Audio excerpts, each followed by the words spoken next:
Okay, everyone, we're to the final, very exciting last piece of the program here, and that is approving your book.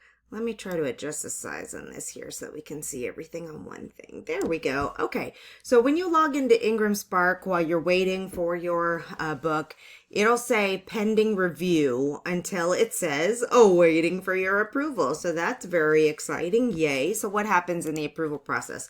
First, we're going to hit approve and go where it takes us. Okay, it's going to pull everything up. It's going to say, make sure you double check. That's the title. That's the ISBN. Is all of this correct? Looking good. You're going to either email a proof link if you need that. I'm not sure why you would need that unless maybe you're not at a place where you can download it. Who knows? But I always just download these to my desktop and then I just quickly go and open them up so that I can view it. Okay, so what are you going to be looking at? It's going to give you a whole thing of instructions to follow, but I'm basically going to give you the Cliff Note version of that. So it's going to say, make sure that you're looking at these things, that you don't want anything in the cutoff range, etc., etc. And you'll get to see for the first time what your book is going to look like laid out. So there's this, everything looking good here. It is, it's looking good. Sizing is correct. I don't see anything outside the cutoff lines that would concern me. You can see where the crop lines are here. So as long as there's nothing outside of those lines, you're good. Okay. And you're going to keep on going. So this is what the front of the book is going to look like. Okay. Keep in mind, this will be the first page on the right.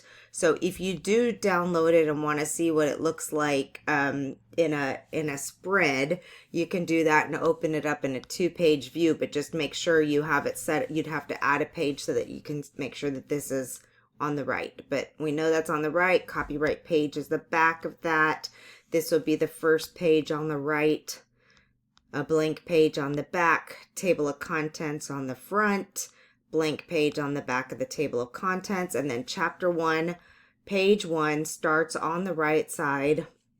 And I just know that from experience and from what I just showed you of saying, like, you imagine front back of the page, and just kind of give it a scroll through. If there's anything that you know could be problematic or anything that jumps out that looks different to you than you expected, you can look through it. But as I'm looking through, everything looks just like we expected.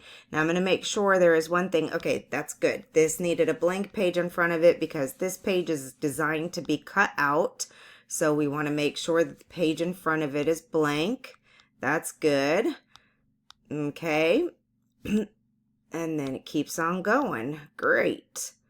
Amazing. Yes, very happy. Okay, I'm just going to scroll through quickly to make sure that the things that I know to look for, in particular the blank page before the cutting pages, are all there. And it looks good to me. It looks like I expected it to look. What's this? Yes, okay, good. All right, so I'll take the time to go all the way through to the end. And we've reviewed this book extensively, so we know, but I want to see it, and hopefully if something were to pop out in front of me,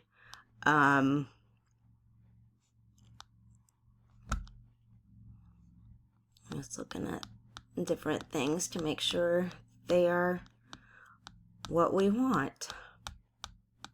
Okay, now this does not excuse you from doing a print proof. You still are going to want to go through even if you say yes to this, you're still going to want to order a print proof from either IngramSpark or Amazon to make sure that it does in fact look like you expect it to look. Okay, the key things that I was worried about are done. So I know that this looks good. So then once you've done that, you choose an answer here. You approve the title for printing, distribution, and sale. That means you're approving it to go out to everyone. So other wholesalers, retailers, including Amazon, are now able to put your book up for sale. Now, because we made sure that the print sale and the on-sale date, the publication and on-sale date were the same, we know that it's going to be on pre-order everywhere. Now, if you decided to opt out of a pre-order for your print book and you're just like, once you're ready to go, you hit publish. This happens sometimes. There are certain circumstances that would be okay. Or, for example, maybe you only put the book out on paperback through KDP and now you're coming back and you're adding it to other wholesalers or retailers. Like, there's a lot of reasons why that might be different. But in this case, we're saying, yes, we know everything is set up properly. The file looks good. We're ready to distribute and get it on pre-order everywhere. That's option A. Option B is, I only want to be able to order copies of this book. So I don't want anybody else to be able to sell my book. I'm using this for specific reasons, and I'm basically only using IngramSpark as a printer. Now, I do believe, I've never actually done that before. Well, I have put books only on printing orders from my account. Generally, if we're doing an advanced reader copy and we have the advanced reader copy logo on the front of the book and it's not ever meant to be sold, sometimes we'll do it that way. But I've never tried to go from that to putting it out to distribution, so I'm not sure. But I'm fairly certain that you can start this way if you're not sure if you want to distribute globally, or maybe you have some whatever the reason is, and go back and enable it for distribution later. Okay, then this part is, say you found a problem. Say the cover had a mistake that you caught when you were looking at it and you're like, oh my gosh, we've got to fix that. Or say you see a major issue. Maybe we realized, I realized when I was looking at the PDF before we loaded it to IngramSpark that there needed to be a blank page in front of every cutout page, or otherwise when they cut that page out, they'd be cutting out text on the other side. So we had to go back and add those things. So say you find something like that.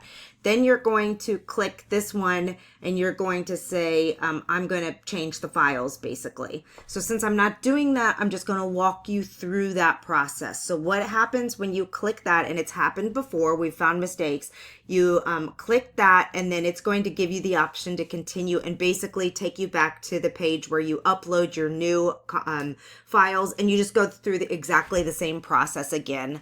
And then they'll review your new files once you've uploaded the fixed ones, and then you get back to this place again. Now, if there's something really wrong, I don't know what this would be. Maybe I have no idea why you would reject a proof and request further review. But clearly it's happened before. Maybe something weird has happened, like that.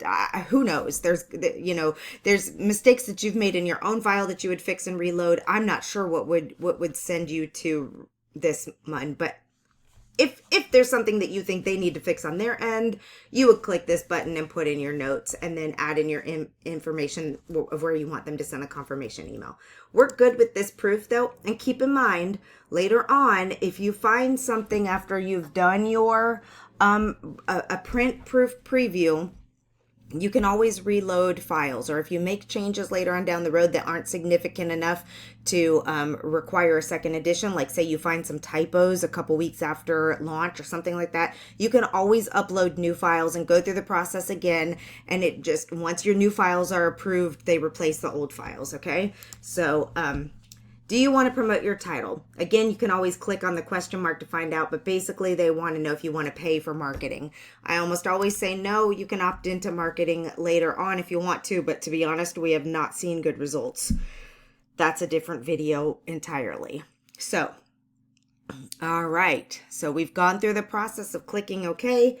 Now we are just waiting patiently. Okay. So now, thank you. Your order has been submitted. Do not use the back button. You don't want to duplicate your submission. So at this point in time, you are done with loading it up. Now you're just waiting for everything to populate. So when you click home and it brings you back to your dashboard, you're going to get this note that revision is incomplete because it's still in the process. But within a day, 2 days at the longest, you'll see this change to green, which just means that it's coming along. So don't panic and hit undo revision. If you check back in 24, actually I would say give it 48 hours or longer. If you submit on a Friday, give it at least till Monday or Tuesday. If this doesn't change over, then contact them. But for now, this is normal. This is what happens. So you're just going to wait. Now here, yes. So here, if you have a book that's not enabled for global distribution, I think there's still a thing here that allows you to do this. Okay, so we can't do anything else until this is fully ramped up. So in a couple days, I will come back here, make sure everything is good to go, and we will go through the completion of this process here. So, all right, we're getting there. We are getting there. Very exciting. Here we go.